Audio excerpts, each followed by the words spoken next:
João Amorim, aqui já presente para a gente tratar da pauta internacional, que está muito eletrizante, eu diria, viu, João Amorim? Uma coisa impressionante. Sejam todos, como sempre, muito bem-vindos. Pedindo para vocês aqui, sempre a gente pede para que vocês deem um like na nossa transmissão, para que se inscrevam no canal, e também para vocês participarem do nosso bate-papo, do nosso chat, do nosso debate. Né? Nosso chat que não é nada chato, né, João Amorim? Eu me lembro sempre do João Amorim se definindo, mas eu sou aquele chato, né, João Amorim? Você falou uma vez para mim, sim. Sabe aquele chato da música do Oswaldo Montenegro, que é aquele que te responde e depois explica tudo tintim por tintim, não é isso? Tudo bom, João Amorim? Que bom falar com você mais uma vez. Tudo Prazer bem? todo meu, Conde. Bom dia a você, bom dia a todas as pessoas que nos acompanham, que nos assistem, nos escutam. E é sempre um prazer estar aqui participando do teu programa. E é isso, o chato na música do Oswaldo Montenegro, na apresentação que ele faz da música, né? É o cara que explica tudo, tintim por tintim, e ainda entra em detalhes. Ainda entra em detalhes, é verdade. É um outro patamar aqui que eu já tinha até esquecido. Mas você não é chato coisa nenhuma. Quer dizer, chatos obrigado, somos nós. Todos nós somos chatos. Temos de ser chatos. O governo tem de ser chato. O povo tem de ser chato. Para cobrar as questões, né? E fazer o país andar e fazer a nossa sociedade andar. Meu querido João Amorim, notícia de hoje que eu acho assim super importante da gente começar a nossa resenha são as eleições na Índia. Você imagina que a Índia tem mais de 1 bilhão de eleitores. Já pensou fazer uma eleição na Índia? Demora uma semana fazer a eleição. Não, foram 44 dias. É até mais, né? Foram 44 dias de Você imagina eleição. Que tem que votar em deputado também, na Câmara, né? Igual aqui no Brasil. Bom, eu queria que você fizesse para a gente um breve resumo do que está acontecendo na Índia. Hoje tem aqui a notícia, a Patrícia Campos Mello, jornalista da Folha de São Paulo, está na Índia, cobrindo as eleições, e aqui parece que os institutos de pesquisa erraram, né? Que o Narendra Modi, que é o atual presidente, primeiro-ministro ou presidente? Primeiro-ministro indiano, né? Ele vai vencer, né? Mas deve sair enfraquecido com margem menor. E eu queria que você aproveitasse e já comentasse também nesse primeiro momento. Eu vi uma entrevista muito interessante de um assessor, de um integrante do grupo do Narendra Modi, dizendo que ele não é de extrema-direita. Ele não tem como ser de extrema-direita num país como a Índia, que, enfim, tem muitos programas sociais, ele lançou muitos programas sociais. Como é que é? Define para a gente um pouquinho do Narendra, aquilo que você puder. João Amorim. Na verdade é o seguinte, o Conde, esse ano é um ano chave, porque você tem eleições em 53 países do mundo, né? Fora, inclusive, o Parlamento Europeu, que vai ser agora, essa próxima semana, né? E o que você tem, na verdade, você tem a Índia, o país mais populoso do mundo, 1 bilhão 428 milhões de pessoas, 970 milhões de eleitores, e segundo o Colégio Eleitoral indiano, 642 milhões de pessoas compareceram às urnas.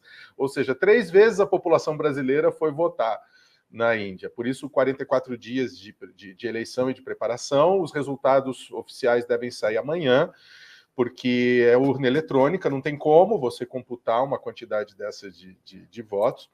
E, muito embora os assessores do Narendra Modi neguem, né, a campanha foi pautada por uma série de agendas e uma série de bandeiras da extrema-direita. Foi uma campanha extremamente polarizada, com, inclusive, o partido do Narendra Modi oficialmente fazendo campanhas anti-islâmicas, né? De difusão de notícias falsas contra os muçulmanos. A Índia é um país de maioria hindu, mas tem um percentual considerável de população muçulmana, e ao longo do governo Modi, desse último governo Modi e da campanha eleitoral, tem sido feita uma campanha de hostilidade, de xenofobia mesmo, contra os muçulmanos que vivem na Índia, inclusive com campanha oficial, né, de que eles vão tomar o poder, de que eles vão ser maioria, etc., né? E sim, o governo Modi recentemente adotou algumas políticas sociais. Veja, o governo distribuiu gratuitamente grãos para 800 milhões de pessoas, né, que é a parcela, a maior parte da parcela pobre do país. Ainda que seja o país mais populoso do mundo, a Índia é um país de profundos contrastes sociais, socioeconômicos, tem uma população pobre enorme, gigantesca, até pelas próprias dimensões da população indiana. Muitos têm saído da pobreza graças a algumas políticas sociais, mas a concentração de renda na Índia ainda é muito forte. A Índia é um país que é uma potência tecnológica, é uma potência da indústria farmacêutica. Boa parte dos insumos da indústria farmacêutica são produzidos na Índia, né? É um aliado o Narendra Modi é um aliado dos Estados Unidos da América e abertamente vem se aproximando cada vez mais dos Estados Unidos desde a época do governo Trump, né? Já com o Donald Trump. Donald Trump foi à Índia, foi uma das suas primeiras visitas oficiais. Joe Biden se reuniu, recebeu Narendra Modi e, a se confirmarem as pesquisas, o Narendra Modi pode ser o primeiro-ministro, depois do Nehru, que foi o sucessor do Gandhi, a conseguir 3 mandatos sucessivos. E o grande risco agora é esse, porque ainda que as pesquisas tenham errado na diferença de votos, né, foi um percentual menor de diferença, né, o Modi provavelmente vai conseguir manter a sua maioria no parlamento, né, o seu partido vai ser maioria, ou seja, ele não vai precisar coligar com outros partidos, o que a oposição alerta para uma possibilidade de um recrudescimento de políticas repressoras, de políticas populistas, de violação de direitos humanos, de desconstrução de direitos humanos, né? Então, assim, há que se observar. E aí todo esse movimento, né, dos Estados Unidos de aproximação com a Índia e com uma série de benefícios visa, né, a impedir que a Índia se aproxime da China, né? Lembrando que há uma área de segurança coletiva comum firmada no início dos anos 2000 entre Índia, Paquistão, China e, se eu não me engano, Rússia, né? Como se fosse uma área comum de segurança que agora está abalada por esses 2 últimos mandatos do governo Modi, né? João Amorim, eu tenho muita curiosidade, porque a Índia realmente, assim como a China, né? Mas agora a Índia desponta mais como grande enigma, vamos dizer assim, da dimensão econômica e social. Eu quero saber, já vai bolando a sua resposta, porque eu ainda vou ler aqui 2 comentários rápidos aqui. Aliás, eu vou ler agora, né? A Elizabeth Beliz está dizendo aqui: a China é o segundo país em números absolutos de muçulmanos. E ela ainda diz, é aliada de Israel, né? Também, nesse contexto aí de guerra, é aliada de Israel. A China? Não, desculpa, a Índia. A Índia. Eu não tenho visto posicionamentos oficiais do Narendra Modi, do governo Modi, nem a favor nem contra, né? Ele tem se mantido neutro, mas há uma participação forte da indústria militar indiana na produção dos armamentos que são enviados por Estados Unidos e por Grã-Bretanha para Israel. E, obviamente, devem ter acordos de cooperação, porque Israel, querendo ou não, é uma potência em termos de tecnologia de segurança e tecnologia de agricultura, que é um braço forte da economia indiana, né? A Índia hoje é o 5º PIB do mundo. É a 5ª economia do mundo. 5ª economia do mundo. Olha, nós vamos falar hoje, o João Amorim destacou aqui que o mundo todo está com eleições, né? Nós vamos falar do México também, vamos falar dos bastidores ali das eleições nos Estados Unidos, mas antes eu quero explorar um pouco mais a Índia com o meu querido Amorim. Amorim, é curioso porque o problema do Narendra Modi nessa questão aí das eleições, de ter uma performance abaixo do esperado, é que na Câmara Baixa, na Índia, quer dizer, a Câmara dos Deputados, né, que tem 543 assentos, né? O governo, me parece, nesse momento está com 400 assentos, ou seja, uma maioria qualificada, né? Aliás, ele esperava chegar a 400 deputados no Lok Sabha, que é a Câmara Baixa. Mas a margem apertada, tem aqui a Patrícia Campos Melo está dizendo, aumenta as especulações sobre uma possível perda de maioria da aliança governista. Então, significa que pode... deixa eu ver aqui, só para não dar um número errado para vocês, deixa eu ler aqui todo o trecho, né? Mercados financeiros desabaram em reação ao provável resultado decepcionante do BJP, que é o partido do MOD. Empresários veem em MOD um defensor das privatizações como pró-mercado.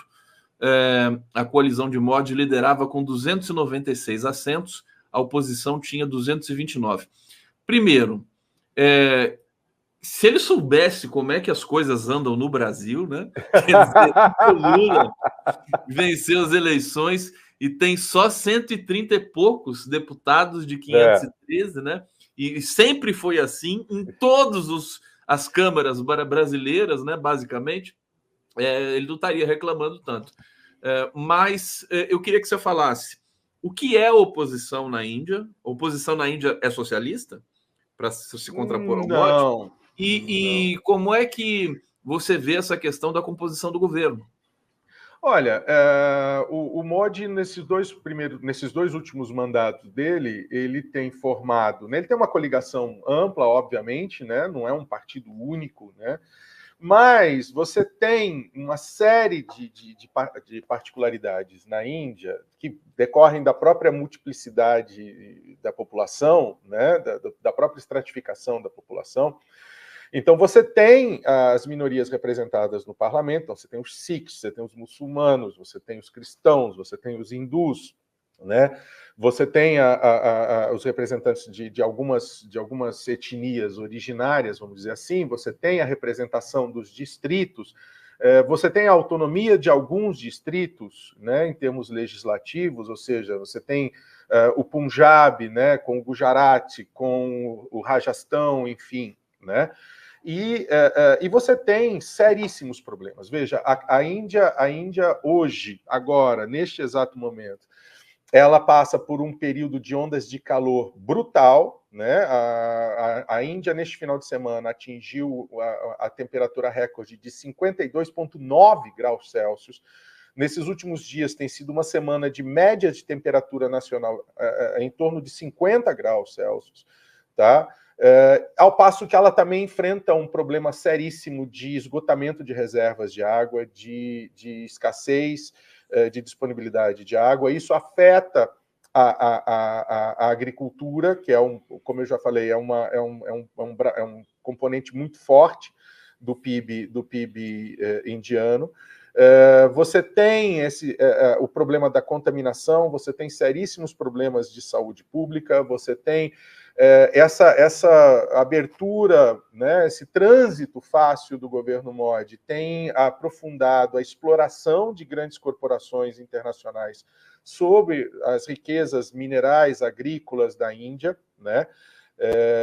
Quem acompanha, por exemplo, a Vandana Shiva, que é uma ativista, uma ambientalista, né, já há algumas décadas, sabe o que as empresas estrangeiras fazem com a água da Índia, o que elas têm feito, né, com a mudança da produção tecnológica e industrial da Índia. A Índia enfrenta seríssimos problemas de poluição.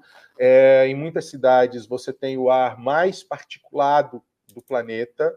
Nova Delhi, por exemplo, muitas vezes atinge índices de poluição e de insalubridade atmosférica maiores do que Pequim ou do que Xangai, que são tipicamente cidades que acabam ganhando mais as manchetes por poluição.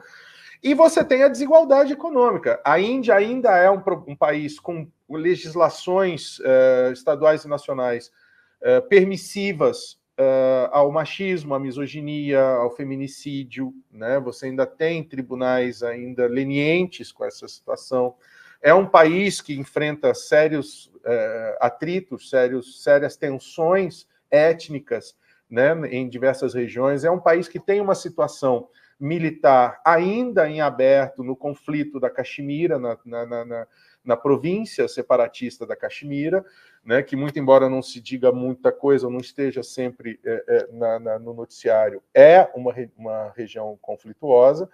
Agora, nesse período, você vai ter uma possibilidade maior de inundações por conta do degelo dos Himalaias, por conta da mudança das estações, ou seja, é um país, obviamente, complexo, né, que ganha cores de complexidade mais profundas em função do tamanho da sua população, do desafio que é produzir alimento para essa população, que é produzir habitação, saúde, etc., para essa população. Só que o governo Modi, nos 2 últimos mandatos dele, e provavelmente isso deve continuar num virtual terceiro mandato como primeiro-ministro, tem feito essas políticas sociais só em período eleitoral, né? Meio que uma operação tapa-buraco na Índia. Agora, deixa eu só fazer uma pergunta, né, dentro da sua resposta, que é o seguinte: a Índia está avançando socialmente nesses últimos tempos? Quer dizer, está tirando gente da pobreza?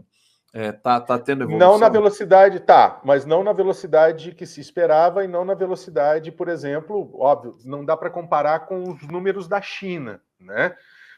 Em termos de retirada de pessoas da miséria ou da pobreza, tá? De ascensão socioeconômica. A China tirou quase 1 bilhão de pessoas da pobreza de 1978 até o ano passado. Isso. E tem uma média nos últimos, nesse último período do governo Xi Jinping, antes da reeleição dele, foram, salvo engano, 350 milhões de pessoas tiradas da pobreza só nesse último mandato do Xi Jinping, encerrado com a reeleição dele, né? Então, assim, mas... E olha que a pandemia atrapalhou um pouco isso. Bastante, não desacelerou. Não. E no caso da Índia, você tem uma questão muito séria lá, que é a questão das castas, né? Mesmo que a legislação seja mais inclusiva, você ainda tem essa barreira cultural, né? Ou seja, eu vou dar um recado aqui para o presidente Lula. Agora eu vou dar recado para o presidente Lula todo dia aqui no nosso 11 News, né? Você está reclamando, presidente Lula, do Brasil? Olha a Índia, olha a dificuldade que é, olha a complexidade. Se o Brasil não é para amadores, a Índia não é nem para alienígenas, né? Não, quer dizer, eu acho que nem veja, nem o mais zen dos budistas consegue ter tranquilidade para administrar isso, né? É impressionante. Agora vamos falar do México, meu querido. Eu estou encantado com o México, com essa presidenta chamada Cláudia Sheinbaum, que foi apoiada pelo Obrador, que teve 6 anos à frente do governo mexicano. Estou encantado com a presença da mulher na política mexicana. Elas hoje representam 47% do Congresso mexicano. Da Câmara, né? Na Câmara Federal Mexicana. Impressionante. Quer dizer, eles fizeram uma política de inclusão da mulher, não de inclusão, mas de participação da mulher na política, cujo resultado é a vitória da Cláudia Sheinbaum, que é uma pesquisadora do clima. Quer dizer, ela é emblemática, me parece que é a figura central. E é de esquerda. Isso é uma coisa impressionante. Fala das eleições do México para a gente. Então, eu acho que, primeiro, né, é uma multiplicidade de exemplos a serem observados, não só pelo Brasil, não só pela política brasileira, não só pelo governo Lula, mas pela esquerda, sobretudo, né? Porque o que é o grande desafio nesses períodos eleitorais simultâneos no mundo inteiro, nesses 53 países, né? Que forma e qual a qualidade da resistência daqueles que se posicionam, não apenas em termos de nomenclatura à esquerda do espectro político, mas o que significa estar à esquerda do espectro político? É estar ao lado das demandas das lutas sociais por igualdade, por justiça, por democracia, por direitos humanos, enfim, né? E com todas as críticas que se possam fazer ao governo Obrador, né, à presidência do López Obrador, do AMLO, como a sigla ficou conhecida, né, você tem méritos, né? Tudo bem, você tem as críticas que o governo Obrador já por 3 vezes tentou alterar a composição do Tribunal Eleitoral, de propostas polêmicas de alteração da Constituição, etc. Mas é inegável que, mesmo no ponto mais sensível da política mexicana, que é o enfrentamento à violência e ao crime organizado, sobretudo aos cartéis do narcotráfico, né, o governo Obrador teve avanços palpáveis, concretos, robustos. Tanto é que, como surge, né, a atual presidenta do Chile, ela era a secretária de Meio Ambiente na época em que o Obrador era prefeito da Cidade do México, né? E ela ganha projeção nisso. E por que ela ganha projeção nisso? Porque mudanças climáticas estão na modinha? Não por conta disso. Primeiro porque ela é uma cientista, ela fez parte do painel intergovernamental de mudanças climáticas, justamente na época em que esse grupo de cientistas e essa organização internacional ganha o prêmio Nobel, né? Aliás, você chegou a conhecer a Cláudia? Porque você é do painel também, né? Não. Eu sou observador da convenção, da Conferência das Partes da Convenção Quadro do Clima.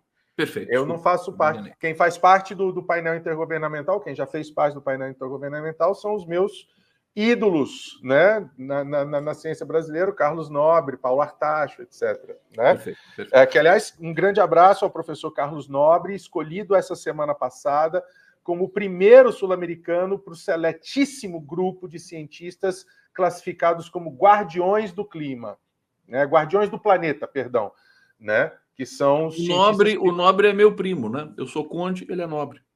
Então, né? Estamos aí, né? É bom frequentar assim as rodas da família real, vamos dizer assim, né? Da aristocracia brasileira. Essa é a família real que eu quero no poder, não os Orleans e Bragança, tá? Que fique registrado. Não, fantástico. Desculpa, você estava falando da Cláudia. Da Cláudia, e ela mantém essa qualidade de trabalho durante o período em que ela foi, lá chamam presidente, né? Mas é na prefeita da Cidade do México, que pela própria estrutura jurídica e constitucional, o Distrito Federal, que é a Cidade do México e arredores, é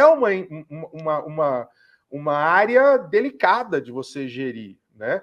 Então, assim, eu acho que ela não só ela é vista como uma continuidade das boas políticas do López Obrador, como um upgrade, né? Como uma melhoria, né, das políticas e avanço das políticas sociais do governo Obrador. Sem contar que era lindo de se ver, Conde, na campanha eleitoral, nos comícios, a voz das mulheres, a participação das mulheres, a presença massiva das mulheres nos comícios, no apoio. E sem contar que a sigla do partido é lindíssimo, Morena, né? Já diz muito. Morena. Né? Já diz muito, né? Sobre que perfil que nós temos, né? Agora, claro, vão existir desafios. O México, como eu estava falando da questão climática, o México é o país no mundo que aquece mais rápido por conta do aquecimento global. O México hoje tem 70% do seu território afetado por secas de diversos níveis, inclusive na região mais de maior produção agrícola, com secas severas já há 3, 4 anos. Né? O México é o país que vai enfrentar, independente de quem seja o presidente eleito dos Estados Unidos agora no final do ano, ele vai enfrentar uma pressão cada vez maior para conter, né, os fluxos migratórios. Lembrando que Joe Biden ontem assinou uma ordem executiva que é considerada a ordem executiva de banimento de estrangeiros, de impedimento de entrada de imigrantes mais severa da história dos Estados Unidos da América, tá? Numa medida claramente eleitoreira, mas que gera uma série de consequências em termos de direitos humanos, em termos da questão migratória, né? Ela vai enfrentar desafios climáticos, ela vai enfrentar desafios ambientais, ela vai enfrentar o desafio de combater o narcotráfico. E assim, um outro mérito dessa eleição mexicana, nós tivemos sempre, liderando todas as pesquisas, 2 mulheres.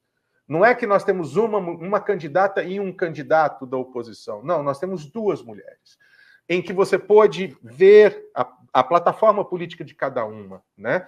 E a violência do narcotráfico, do crime organizado, foi a eleição mexicana em que mais se assassinaram candidatos. Só de candidatos, foram 38 candidatos assassinados. Ao todo, desde o início do período eleitoral, foram mais de 200 pessoas assassinadas, entre familiares de candidatos, presidentes de partido, etc., principalmente nas regiões mais conflagradas do narcotráfico, Sinaloa e outras áreas, né? Então, assim, eu vejo com muitos bons olhos a eleição da Cláudia. Eu acho que isso sirva... Diga, querido. Eu acho que a gente tem que colar no México. O Brasil, o PT, a esquerda, tem que entender o que está acontecendo ali, porque, detalhe, ela terá maioria qualificada também na Câmara dos Deputados. Vai ter mais de... acho que são 500 deputados no México, e ela vai ter maioria para mudar a Constituição. E é isso, ou seja, o que reflete o que a gente vem falando, Conde, aqui, o que reflete a gente... Ó, meu amigo Fábio Venturini aí, bom dia, meu querido. Unifesp salve, camarada. Hoje aqui salve, camarada. Tudo bem? Osasco vai dominar o mundo, né? Vai dominar o mundo, de Osasco para o mundo. Daqui a pouco o Fábio vai conversar com a gente sobre a greve das universidades. Eu já estou colocando ele aqui para ficar com a gente. Vamos lá. Pode concluir. Você aqui. E a questão é a seguinte: esse resultado parlamentar é mais uma prova de que as políticas, né, foram bem realizadas, né, e que não foi a eleição da pessoa, foi a eleição da proposta, da plataforma, que é algo que a gente tem que prestar atenção aqui no Brasil, né? O México talvez tenha sido, a eleição presidencial mexicana, a eleição federal mexicana, talvez tenha sido o exemplo maior de como a esquerda, que não se descola dos seus compromissos sociais, que não se descola da sua base eleitoral, consegue comprovar bons resultados, né? E o que a gente tem visto em outras eleições do mundo? Que aqueles partidos de esquerda, ou seja, o que tem permitido o avanço em muitos países da extrema-direita, é que em muitos lugares os partidos de esquerda, a área da esquerda, ao longo do tempo se descolou da sua base eleitoral e não consegue se comunicar mais com ela, que é um alerta que a gente tem que fazer, claro, né, para o Brasil. Tem que buscar um equilíbrio melhor aqui no Brasil. Meu querido João Amorim, a gente vai dar sequência aqui com o Fábio Venturini, Unifesp Osasco aqui no peso. Nosso News. Ainda tem uma última questãozinha para você. Pois não. Vou pro bate-papo, mas queria primeiro saudar o Fábio aqui. Seja bem-vindo, querido. Prazer recebê-lo. Obrigado, Conde. Eu que agradeço por me receber aqui e a feliz coincidência de encontrar aqui o João Amorim. O João tinha me falado, eu não conheço o Fábio. É claro, né, pessoal... Aliás, viva a Unifesp, né, gente? Viva. Vamos falar na sequência com o Fábio aqui sobre a greve, sobre como andam aí as negociações. Antes eu quero ir para o bate-papo aqui. Eu vou pegar dois comentários aqui de um radical de direita, que eu acho muito pouquinho. Ele está reclamando aqui, porque a nossa chamada hoje, eu vou conversar isso com o Gilmar Tato, que é a privatização das praias, né? E aí ele diz assim, né? E o nome dele é Tato também, só que é com um T só. Tomara que privatizem tudo. Ele diz, está insuportável ir a uma praia com tanto vagabundo. Você vê como é que são as coisas, né? Meu caro, o que você está fazendo na praia que não está trabalhando, então? Pois é, encontrar com eles lá. Aqui a Lília Oliveira está dizendo aqui, chegando agora para ver o melhor programa das manhãs, muito obrigado. Agradeço aqui. Elizabeth está dizendo aqui, Elizabeth Belize, vocês estão tensos? Relaxem. Vou continuar amando vocês dois. Não estamos não, viu? A gente está super relaxado aqui, minha querida Elizabeth. Lilian Oliveira, João, temo pela vida da Cláudia. Ela corre riscos. Vamos terminar, então, 1 minuto para você falar sobre isso. Será que ela corre risco? Bom, você falou que mataram 38 candidatos, mas em diversos níveis, obviamente, isso não afasta o perigo. Mas veja, durante a campanha, tanto ela quanto a candidata de oposição tinham um efetivo de quase 45 policiais federais no seu plantel de segurança.